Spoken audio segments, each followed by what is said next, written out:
৭ নম্বর fish ফ্রাইটা দাঁড়িয়ে দাঁড়িয়ে খাচ্ছিল সুদীপা। এর মধ্যেই ক্যাডারাসের ছেলেটা মশলা ড্রিঙ্কসের ট্রেখানা নিয়ে সবার কাছে ঘুরতে ঘুরতে আবার সুদীপার কাছে এসে দাঁড়ালো। ঠিক 2 সেকেন্ড ভাবল সুদীপা, তারপর ট্রে থেকে নকশাকাটা সুসজ্জিত একটা গ্লাস তুলে নিল। পাশে বসে দৃশ্যটা হতভম্ব মুখে দেখছিল রেশমি। আর থাকতে না পেরে এবার বলে উঠল, কি রে মোটি, এটা নিয়ে ক গ্লাস হলো? 10-12 গ্লাস তো মনে হয় খালি করে ফেললি। সুদীপা চোখ টিপে বলল, আস্তে বল, ক গ্লাস হলো? শুনলে মনে হয় যেন মদ খাচ্ছি, অথচ আমি তো নির্ভেজাল শরবত খাচ্ছি। রেশমি ঠোঁট উল্টে বলল, এতখানি শরবত খেয়ে কি খুব পুণ্যের কাজ করছিস? শরীরে কত কিলো চিনি ঢুকছে সে খেয়াল আছে? কতগুলো ফিশ ফ্রাই খেলি, বাপ রে বাপ! এরপর ডিনার করতে পারবি? সুদীপা বলল, অবশ্যই। বিরিয়ানি আর মটন কষা না খেলে ঠাকুর পাপ দেবে তো। শোন, অত ভাবতে নেই, মনের আনন্দটাই আসল। যা দিবি অঙ্গে তাই যাবে সঙ্গে, বুঝলি? রেশমি বলল, হ্যাঁ, এটা তো তোর ফেমাস ডায়লগ। তুই তো বাঁচার জন্য খাস না, খাওয়ার জন্য বাঁচিস। তা সবগুলো অঙ্গ মিলিয়ে তোর ওজন কত রে এখন?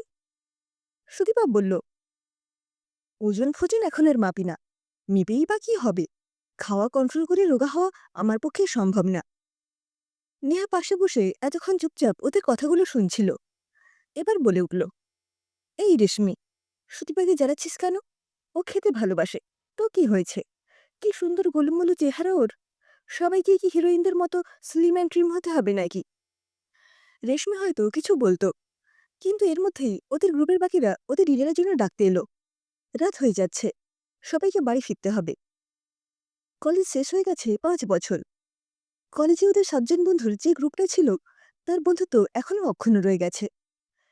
সেই গ্রুপেরই এক বন্ধু মানবিকার আজ বিয়ে। তার নিমন্ত্রণতেই ওরা সবাই এসেছে আজ। ডিনার টেবিলের দিকে যেতে যেতে অহনা, দীপিকা, রেশমি, নেহা, বিপাশা এদের সবার দিকে আরেকবার তাকিয়ে দেখল সুদীপা। বাহারি শাড়ি, চুড়িদার, লেহেঙ্গা পরে সবাইকে বেশ সুন্দর লাগছে।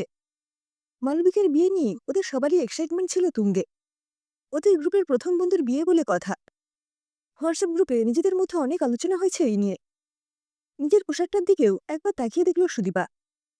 এত ঝলমলে পোশাকের মাঝে ওর পরনে রয়েছে পাতি একটা সুতির সালোয়ার কামিজ। যে শাড়িটা পরবে বলে ও ঠিক করে রেখেছিল, তার ব্লাউজটাও টাইট হয়ে গেছে। তার মানে ওর ওজন আরও কিছুটা বেড়েছে। পিরিয়ডসের সময় ওর পেটে খুব ব্যথা হয়, তাই জন্য আগের মাসে ডাক্তার দেখাতে গিয়েছিল ও। তখনই ডাক্তারবাবু ওর ওজন মাপিয়েছিলেন 91 কেজি।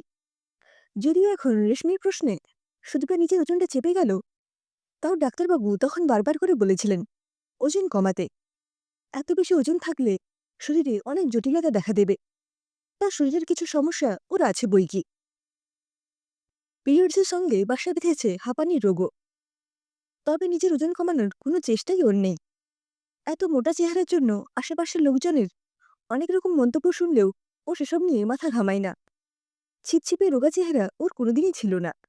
শত্রুর মুখে ছাই দিয়ে ওর স্বাস্থ্য বরাবরই ভালোর দিকে। ছোটবেলা থেকেই মোটু, খাসি, হাতি এইসব মন্তব্য শুনেই ও বড় হয়েছে। ছোটবেলায় খুব মন খারাপ করত এই জন্য ও। নিজের চেহারা নিয়ে হীনমন্যতা কাজ করত ওর মধ্যে। মোটারা যে বরাবরই সবার হাসির খোরাক হয়, এ তো জানা কথাই। তবে এখন চারপাশের বডি শেমিংয়ের বিরুদ্ধে অনেক কথাবার্তা হয়। সুদীপাও মনে করে বাইরের চেহারা দিয়ে কিছুই যায় আসে না। আসল হলো মানুষটা অন্তর থেকে কেমন, তার মধ্যে গুণ কি আছে। সুদীপার লেখাপড়ায় বরাবর ভালো, খুব সুন্দর আঁকার হাত, চমৎকার গানের গলা। তাছাড়া সবার সঙ্গে ও মিশতে পারে, হাসতে পারে। সবচেয়ে বড় কথা, নিজের চেহারা নিয়েও ও মজা করতে স্বচ্ছন্দ এখন।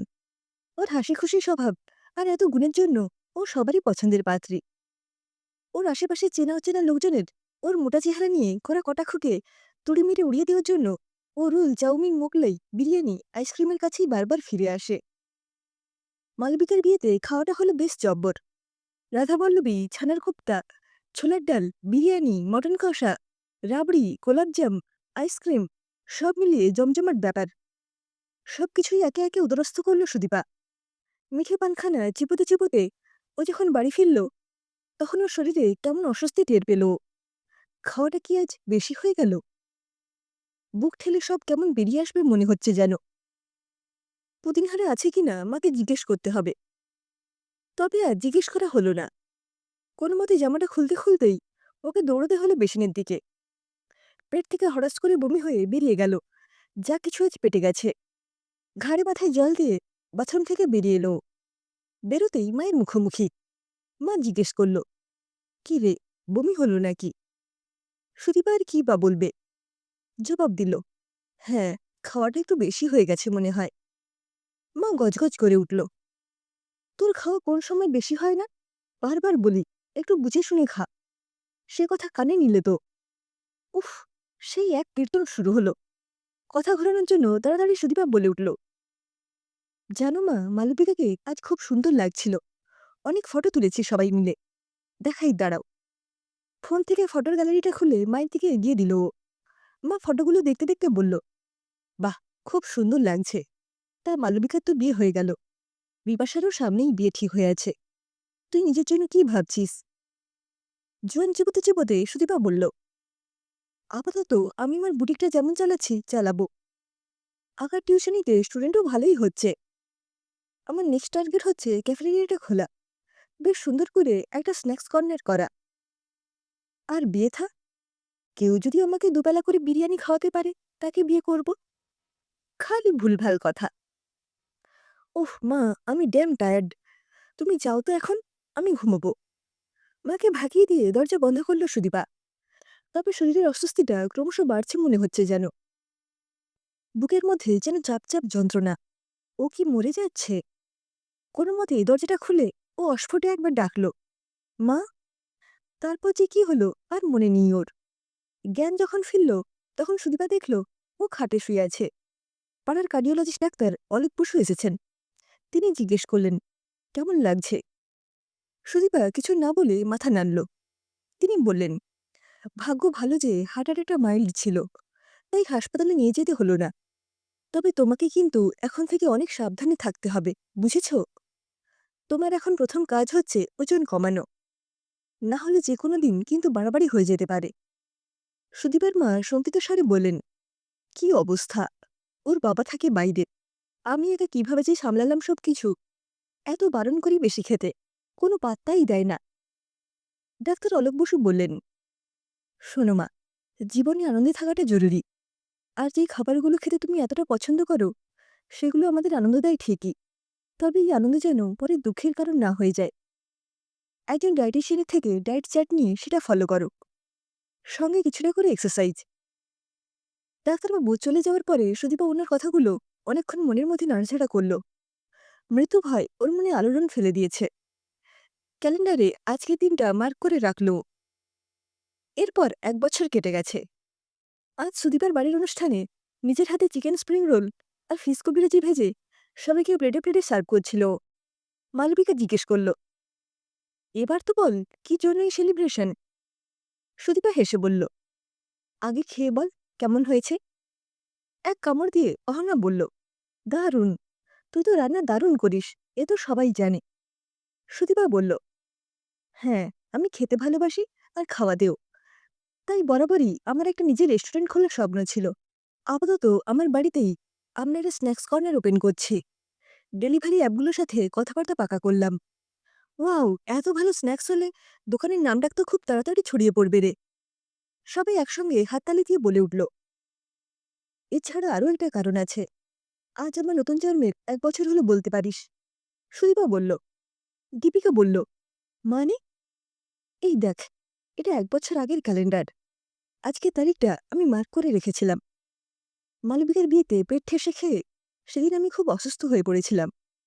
অতিরিক্ত ওজনের জন্য আগে থেকেই আমার শরীরে অনেক প্রবলেম ছিল। এমনিতেও চেহারা নিয়ে আমাকে কটাক্ষ শুনতে হতো অনেক। তবে আমার কোনো ভ্রুক্ষেপ ছিল না। আমি সবসময় বলতাম, মনের আনন্দটাই আসল। আর সুস্বাদু খাবারের চেয়ে বড় আনন্দ আর কোথায় বা হতে পারে। তবে সেদিন আমার হার্ট অ্যাটাক হওয়ার পর আমার টনক নড়ল। অবশেষে লোক সংযত করে ডায়েট করা শুরু করলাম। ওজন ঝরালাম। এই 1 বছরে আমার 20 কেজি ওজন কমেছে। এটা আমার জীবনের সবচেয়ে বড় অ্যাচিভমেন্ট। আমি এখনো ক্যাটরিনার মতো স্লিম নই, অতখানি হওয়ার টার্গেটও নেই। তাও আমার গায়ে এখন মোটামুটি সব রকম ড্রেস ফিট হয়।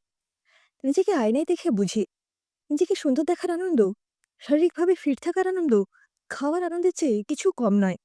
বডি শেমিং এর এগেনস্টে কথা বলতে গিয়ে ওবেসিটিকে প্রমোট করাটাও মোটেই ভালো কথা নয়। রেশমি বলল, এটা কিন্তু দারুণ বললি। ওজন কমানোটা তোর একটা বিরাট অ্যাচিভমেন্ট। তবে স্ন্যাক্স কর্নারটা খুলে নিজে খেয়ে খেয়ে ওজনটা আবার বাড়িয়ে ফেলবি না তো? সুদীপা বলল, বাড়িতে ওজন মেশিন কিনে রেখেছি, প্রতি সপ্তাহে নিজের ওজন চেক করি। খাওয়া দাওয়া তো আমার জীবনের প্রথম ভালোবাসা রে। তবে কাউকেই বেশি ভালোবেসে মাথায় তুলতে নেই। ওজন বাবাজি একটু বাড়তে শুরু করলেই খপাত করে টেনে নামিয়ে দেব। ওর কথায় সবাই হেসে উঠল। আয়নায় নিজেকে আবার দেখল সুদীপা। নিজের পছন্দের কাজ করতে পারার পাশাপাশি নিজের পছন্দের স্লিক কাটের লং ফ্রকটা পরতে পেরে আগের চেয়ে আরও আত্মবিশ্বাসী ও এখন।